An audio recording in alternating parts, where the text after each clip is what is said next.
কিয়ামতের পূর্বের ধারাবাহিক ঘটনা এবং বড় লক্ষণসমূহ কখন সংঘটিত হবে। মোহাম্মদ কাসিম বলেন, 31 আগস্ট 2022 সালের এই স্বপ্নে আমি এমন কিছু লোকের মাঝখানে আছি যারা আমার কথা শুনছে এবং আমার স্বপ্ন সম্পর্কে প্রশ্ন করছে।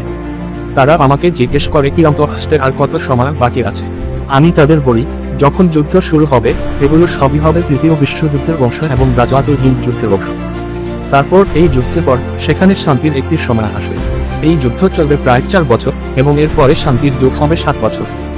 অতঃপর এই সময়ের পর দাজ্জাল, নবী ঈসা এবং ইয়াজুজ মাজুজ আসবে। সুতরাং যুদ্ধ শুরু হওয়ার প্রায় 11 বছর পর দাজ্জালের আবির্ভাব হবে। আর তৃতীয় বিশ্বযুদ্ধের সূচনা বোঝায় যে কিয়ামত বিচারের দিন খুবই সন্নিকটে এবং খুব বেশি সময় বাকি নেই। কিছু লোক যা দাবি করেছে এবং বলেছে যে এই ঘটনাগুলি এখনো অনেক দূরে।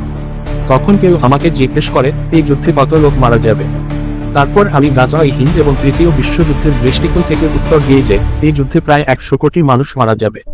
কিন্তু দাজ্জালের বিরুদ্ধে যুদ্ধে আরো অনেক মানুষ মারা যাবে, প্রায় 200 বা 250 কোটি মানুষ মারা যাবে এবং তাদের অধিকাংশই হবে মুসলমান। স্বপ্ন এখানেই শেষ হয়।